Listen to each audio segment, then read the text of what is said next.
of entertainment, current events, and Hollywood. Don't miss Creator to Creators, hosted by the filmmaker Meosha, known for the Shudder hit documentary Horror Noir and the acclaimed film Anatomy of an Anti-Hero, Redemption. This show features interviews with filmmakers and creatives from around the globe. Join the fun with guest celebrities and gain valuable insights. Subscribe now and follow Creator to Creators. Hi guys, welcome to another episode of Creator to Creators today. Today we have a special guest. Hi guys, I'm Lukas from Awake for Days. Welcome. You know, I love going back to the beginning. I always say the beginning charts our trajectory in life, our little habits we pick up along the way, follow us into our adulthood. Tell me a little bit about your childhood. What was that like? And, how did you find your way into doing the kind of music you're doing now? Yeah, that's a very interesting question. Thank you for asking me. And also the first time, so I'm pretty glad to answer to this question. So my childhood, when I start, the exact moment when I start playing music and listening the metal music was around the middle school when it was very hard time for a kiddo who was sensible and pretty different from the other kids at school. So I was bullied from the other people, from the other kiddos at school. So it was, the music of Linkin Park, especially Mm, in that period, helped me a lot, with depression and, with those events of bully at school.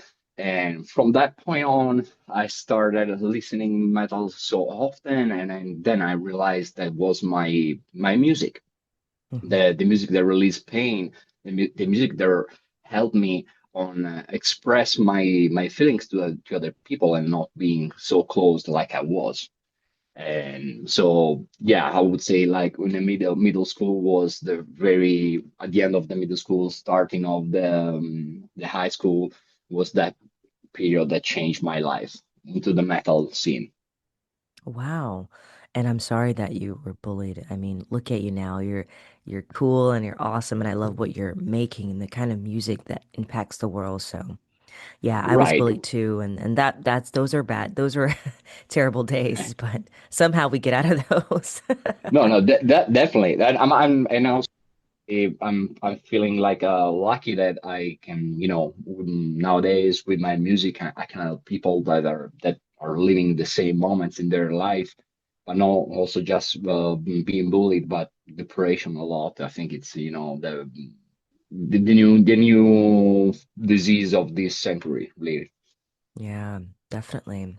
For the people discovering Awake for Days for the first time, how would you describe the band and, your sound and how that came about? Well, there's many steps in a week for days. Since we started in 13, we were just, a metalcore band, and we were doing music because we love it. Of course, we have something to say, but we started when we were 21, 23 years old. So, the contents and the lyrics weren't so mature like now. So from the very beginning to now, we have different steps. So the very early stages of this band was metalcore. Then we stepped in a alternative metal scene, more rock, more radio friendly. And then with this new chapter of A Week for Days, starting with the Wake Up, the single we released in March, and this new one, Heaven's Favorite Sin, that we're promoting right now, we really, I think, found a very high level mature of this band. Sorry if I sometimes I do some mistakes with my English. No, Sometimes you're I good. You're do okay. broken English. But yes, what I wanted to say is that with these two singles, we started a new chapter, and it's more, let's say, uh, between commercial and not. I would say Mm, something like that. It's going to be something that people already listen and in the kind of the metal scene, like alternative or metalcore, they can recognize influences from Bring Me the Horizon or Bad Omens. That's what I wanted to say. You can define the band is in that scene of specific scene of metal. And nice. in these three stages, the band, of course, became, from kid, we became man, and Hmm. we really wanted to use the music for helping people to realize what's going on also nowadays with wars and stuff like that. That's how Yeah. we started with the Heaven's Favorite scene, because it seems, we're living in Europe, in the center of the Mediterranean Sea, so we're really close to what is happening, in Middle Orient right now, Right. and Yeah. it's really terrible. I can understand that, having information there in the United States sometimes is kind of difficult because maybe it's so far from you guys, but from here we have a different perception, maybe because we are geographically so close. So Mm, we live that very intense, and we thought that, putting those feelings in the music can help people to understand better what's going on here in this part of the yeah. world. Absolutely. And like you said, give some people hope because a lot of people, are hurting, and it's just really sad what's happening. So I'm thank you for making music that matters, and that Thank you. fills people up because I think we live in such a world now. You don't really hear good music these days that gives people some type of something to look forward to in life. So yeah, Yeah, with some kind of message that is not just about, relationship, or whatever. Because I saw in my genre of music, I told you I was talking about, Bad Omens and Bring Me the Horizon. mm-hmm. Probably just Bring Me the Horizon did something, really he exposed themselves, branding the Palestinian flags and stuff like that. There's not so Yeah, much enough artists out there talking the truth. absolutely. That's it. Most of them, they are talking about, just normal stuff, I would say, because everybody is got hurt by a relationship or stuff like that, but not by the war, Yeah. or even if it's not directly experience the war, but really when they are pretty close to you, I think you're gonna see the situation and the topic in a different way. Wow. Yeah. You stepped into the role of a producer as well as frontman. How has producing your own music changed the creative process? Well, for years, like say like almost 15 years, we worked with a producer that was, we would say, like the fifth member of the band, and we did tours with him and everything. But he was in charge of the production at that time, and we really trusted him till we became a mature musician and songwriter. So when we saw that we were able to express better ourselves without having a producer in the middle, but the producer just inside the band like me, we were able to express better lyrics and feelings, and not just, you have to do that because the music is like that, and I want you to talk about this, or no, let's express this phrase in another word. So essentially, what I wanted to say is that finally, we don't have anybody that tell us how to songwrite the music, or don't put their hands on our composition too much. That's what was Mm-hmm. happening. But in the very early stages, it makes sense because producers know better than you, and Yeah. you give trust to them because they're inside, the music world and the music production for more than us, and that's what we did it. But when we understand that the band have something to say, and you know that we need to produce our kind of music without anybody involved, uh, we saw the difference in with our fans. They are the first telling us, "Hey guys, finally we can hear from your music the same Hmm. energy you brought live." That was the very big issue with old production we did in the past. Very Mm. cool, very good music, but live when we perform, those songs were like 100 times better.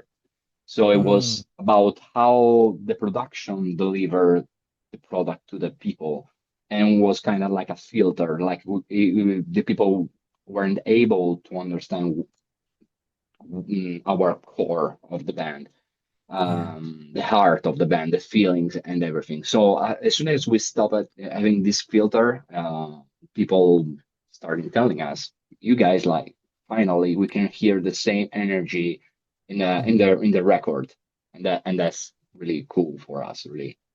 I Finally. love that. I love that. Heaven's Favorite Sin feels incredibly timely. What first sparked the idea for this song and why now?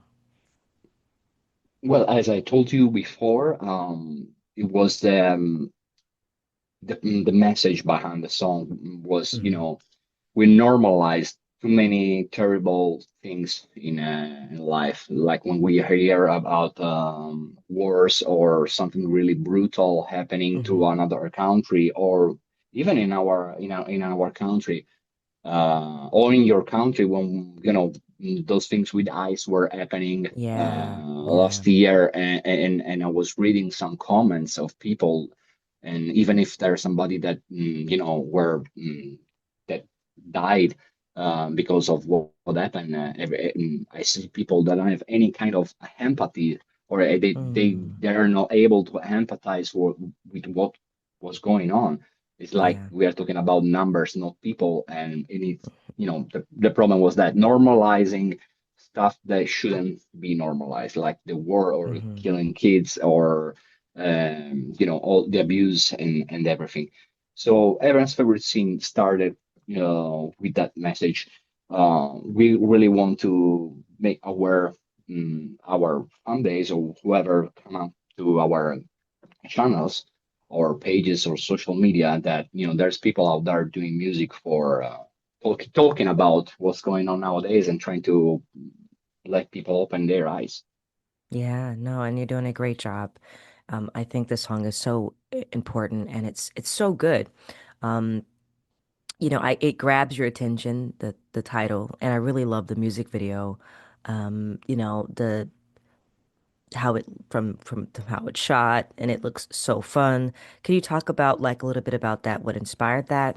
The music video. What did you have a hand in that as far as like look wise, Yeah. cinematography? So I decided to shoot this video in a desertic area. Mm-hmm. It's the sand is desert, it's not sea or stuff like that.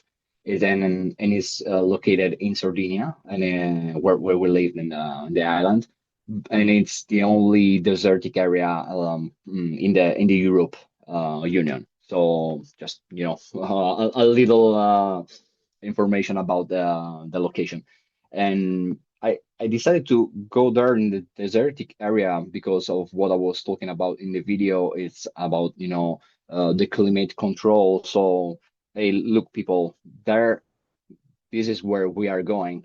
We are going to be in to have more desertic area, and or because of the war, or because of we are not taking care of the planet, and because of the pollution in multiple ways, and everybody is who is the leader of our countries just care about money and how to make profits without taking care of the nature, and this is how we are going this. Mm-hmm. So we wanted to give a very strong impact with the video, Yeah, having this band playing in a desert, and of course talking about wars and what's going on nowadays. absolutely. I love that. You built your audience independently through touring and releasing music on your own. What's that journey Yes. been like? Because I think a lot of people, when they see Well, a lot of people see the final product, right? They don't see the hard work, the late nights, all that Right. goes into what you're creating. Tell us little bit about that, the challenges also, and the not just the challenges, but just all of it as a whole. How do you keep it going? Yes, very interesting. We decided to go independently first of all because all the proposal that went in the that arrived in our um, in our team weren't too much. How can I say, those 360 deal that the labels are doing nowadays Mm, for a band like hmm. us that are coming from the other part of the world are not interesting because you're essentially becoming an employee of the label for years and years, and it's not sure that anybody don't have the crystal ball to understand if that will be the new Linkin Park or whatever. But at the end Yeah. of the day, you have to send those money, those advances that are not so small to the label for years, maybe also in 20 years. I met many bands that have millions record deal that nowadays are still repaying what the label did for them with the contract in 2002, just for give you an Wow. idea. So I was like pretty worried about, accepting stuff like that or kind of deal like that. And we decided to go independently, work for so many years here in Sardinia, put some money aside for coming there in the United States. So as soon as the band was contacted by an American manager in 19, we Hmm. got the chance to touring the first time the United States and going with the band Cold. We were the main support for the rock band Cold for 3 months tour there in the United States. Was really incredible Mm. experience just by ourselves, by our strength and potential. And then we go back there after the pandemic in 23, still independent. And yes, it was hard, and it's hard working independently, but having all this freedom of Yeah. songwriting or deciding with what band we want to go on tour. And another interesting question is, uh, an explanation is that after these two tours, we have a lot of very big attention on us. So many It's people that great. want to invest in a Wake for Days coming to our way and essentially starting doing contracts with investors. So it's kind of like the label. So when they saw that the tours and were going pretty good, we started having people investing in the band, and so far it's other people investing in the band, and we are essentially working with these funds in our LLP there in the United States. Nice. Nice. That's awesome. Yeah, I mean, I love the music, and it's so good. And I think there's something like you said, there's like a freedom to being independent, right? And you have Yes. more, like, you can do whatever really you want, creatively speaking. And, there's, versus a big label where it's like you can only talk about what they want you to talk about because they're cutting the check. And then it feels like you're not doing what you're supposed to be doing, and it's like, Right. but there's like there's the people that want to get in the machine. And I always say that there's nothing wrong with it, but it's also like, why can't you just build your own table and, you know, Yeah, have but your because own. nowadays it's only about the money, unfortunately. Even if Mm, you have a good band and good songs and you deserve it, uh, unfortunately today is not so much. You need somebody mm, that, or you, or the label, or and the investors that put a lot of money behind you because really promoting the song and be recognized out there, it's about constantly investing on these cycles of singles, for example, or an album, and yeah. going through the meta and going through the promotion. And we know that cost a lot per single or per album, and that's why people, when they have a contract by the label, and even when they don't have the chance like us to touring before signing a contract, so Yeah. you can get attention from the investor. I can get they gonna sign it with the label because or this or you're home, and that's how the label win. Which is, Mm, I don't want to say it's not good because if somebody don't have the money for doing that, it's like helping a restaurant without money. It's the same. right. Right. You're gonna open something if you have the money for investing yourself or somebody's putting on you. There's no, I never seen somebody that want to open a pub or a restaurant in the middle of the road, like, hey, give me money. I'm pretty good on cooking or whatever. So it's about that. So our path in the music scene started independent, and we are continuing independent. But I when the band, I really hope will have more recognition and have more power of contracting. Maybe we can go with a label too. They are not evil. It depends on what kind of contract you're going to sign. And then Yeah. that's the deal because there's many bands that are under the same label but with different contracts. One is they can live it off of it. The other they have to pay the label back till forever, maybe. Who knows? Right, right. So Yeah, no, it's true. Like I've even read and I've seen lots of even rappers talk about this openly, and you hear like, oh my goodness, is this happening with the big labels? Like yeah, yeah, people are signing their lives away, and they're like they don't own their masters. I mean, a lot of people with names, I hear that's a big yes, one too. Of they're still trying to, own their masters because the studios own it. It's like, oh, well, they could make, music off of me and I don't have it's like, well, I did sign yeah, yeah. No, no, yours. you're right. So, Exactly, exactly. It's a nightmare when also when you are a very good band and you know that and the people recognize that and you don't mm. own your music. It's really terrible. It's like somebody stole your mother or your kid. It's your kidnapped and stuff like that. Yeah. But for some artists, it's all good going in that route. For Yeah, others, it's not. It's about also the way you feel that. I yeah, can't personally. right, right.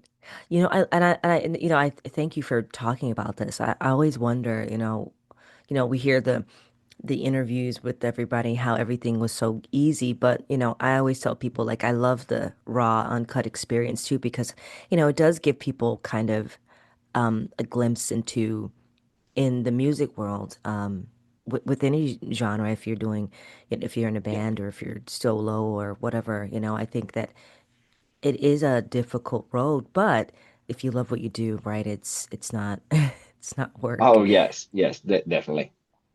So I love that. But how I was curious, was there a moment in the journey that or are there moments in the journey where you're like, well, because you hear people say, uh, a lot of people don't understand what artists deal with and how life is and how we think. And so from the outside looking in, they're always like, well, just get a 9 to 5 and just let your, don't give up on your Yeah, yeah. dreams. And, Yeah, you'll, no, no, no. Of course, of course. Especially the answer is gonna help a younger musician than navigate musician. So this is the life that I choose yeah, for being in this, working with music. It's all about sacrifice, and not everybody are down to it. Like, oh, you know what?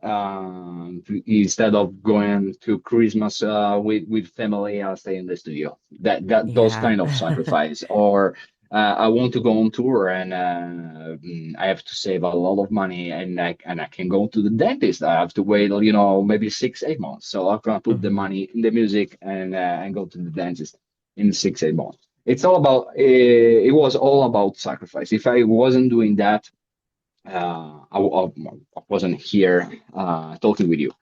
So yeah, why I'm telling you that because for people, this what I did is all hard time. It's all hard time because they don't want to sacrifice. Mm. So for me, it wasn't hard because I was, pursuing my dream. But Right. sometimes people doesn't understand that, pursuing a dreams also means to sacrifice a part of your life sometimes because you Mm-hmm. have to work hard or because for earning competence or if you want to be a good songwriter or good vocalist or a good band, you have to work your ass off for years and put money aside because you will be the first one who is investing in the band. There's no Yeah. other people in the very early stages of the band that do that. Yeah. That's So true. yeah, but I would say that the very hard moment in our life was in the second tour we did it Mm-hmm. when we were having a manager that was stolen the money from the band. Oh no. And yeah. So we were in the middle of the tour, and when we were realizing that the tour manager was, putting his hands on the money and was, putting it aside in another bank account, it was terrible. I felt like thief were in my house and taking everything that I have there that have a value. And in that Mm. case was, all the money we were doing by selling merch and figured out, a Sardinian bank, an Italian bank. I mean, there in the United States for 3 months, very far from home, Mm-hmm. with a big, with people that invested in the band, that really Yeah. believe in the band, and and this guy, don't care about it and just think, that he deserves more without asking and taking what he need for his personal life. It was Wow. really bad. It was really bad. For me, when I go back to Sardinia after that tour and knowing that I went into depression, and it was really hard 3 years. And that's why Mm. it took me a little while for going back for with these 2 cycles of singles and everything because I was dealing with depression so bad because really Yeah. I took it so personally. Really, I loved that guy before I understand what he was doing. So Mm. it was really bad. But Yeah. 3 years has passed, and I'm not thinking about that anymore. But that was a really That's bad great. moment, and so just for telling people that that they can manage to make it happen even with bad moments, very, very bad moments in their lives. If they believe in their dreams, there's nothing that can stop you. That's right. I love that. Love that. Thank you for sharing that. Wow. You're Um, welcome. if you could collaborate with any artist, living or dead, who would it be and why? Well, there's a very, very cool band out there that I'm a fan of for like the last 5 years, and they are Magnolia Park from the United States. Yeah, I Nice. really love them. I dig them so much. That would be cool to touring, to go back in the United States and touring with them. And Yeah. actually, we're trying to make this happen. Let's see if we, if you can make it. Well, your mouth to God's ears. It'll happen, I'm sure. Looking ahead, does heaven's favorite sin represent, well, what does it represent? The direction um Awake for Days is heading creatively. Like I think this what you guys have is so timely and important, and I'm sure it's gonna be it to me, it I could hear this everywhere. This is like such a great sound, and I mean, you know how you just have a hit? I feel like that's what this is, and I was like, wow, like it's incredible. Like, wow. Yeah, no. Congratulations. Oh, thank you so much. So yeah, about the direction after those 2 singles and especially Evan's favorite scene is that the band don't want to have limits on their new production. And Yeah. with Evan saying that, I'm talking about also of genre of music. I Hmm. can take an example like a Sleep Token or Falling in Reverse, even if they are very quite different band, but they operate the same when they feel they want to put out a pop song, they put out a pop song, maybe with a breakdown that have some scream and growls on that, or maybe not.